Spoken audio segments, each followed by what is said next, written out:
Jelang laga perempat final Piala Asia U23 2024, Timnas Indonesia akan berjumpa dengan tim kuat langganan Olimpiade Korea Selatan. Kapten Garuda Muda, Rizky Ridho, mengatakan target mereka lolos ke Olimpiade dan tidak ada tekanan jelang babak 8 besar.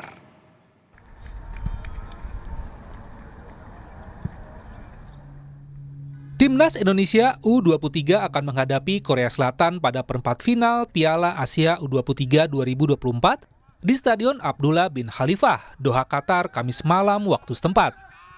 Garuda Muda berstatus runner-up Grup A, sedangkan Korea Selatan lolos sebagai juara Grup B.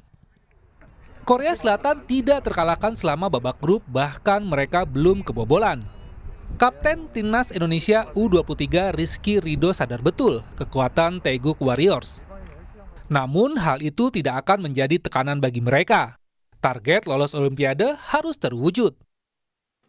Ya, kita semua tahu besok ini merupakan pertandingan besar. Apabila kita menang, kita mungkin 50% kita dapat tiket untuk Olimpiade. Tentunya kita akan semua bekerja keras untuk pertandingan besok dan kita semua tidak puas dengan hanya bisa sampai di quarter final dan kita akan fokus untuk masuk ke Olimpiade. Itulah target kita semua, satu tim semua sama-sama. Dan saya pikir tidak ada pressure buat teman-teman, dari latihan pun semuanya enjoy. Terima kasih.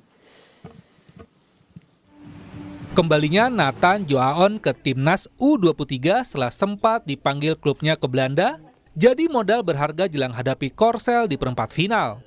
Namun pengamat sepak bola Roni Pangemanan menilai Garuda Muda wajib mewaspadai strategi rahasia Korsel yang sengaja menyimpan pemain kunci di laga akhir kontra Jepang. Ya, saya lihat dalam pertandingan mereka melawan Jepang, melawan Uni Emirat Arab, melawan Cina, ada celah yang bisa dimasukkan karena ada beberapa kecerobohan di lini belakang mereka, terutama di dua sisi bek kiri dan kanan mereka selalu agak bisa kita dapatkan ruang untuk bisa mencetak gol. Karena kita punya Witan di kanan, punya Marcelino di kiri, dan itu kita bisa manfaatkan dengan baik. Kemenangan dibutuhkan Timnas Indonesia saat jumpa Korea Selatan untuk membuka peluang lolos ke Olimpiade Paris 2024. Dukungan untuk Timnas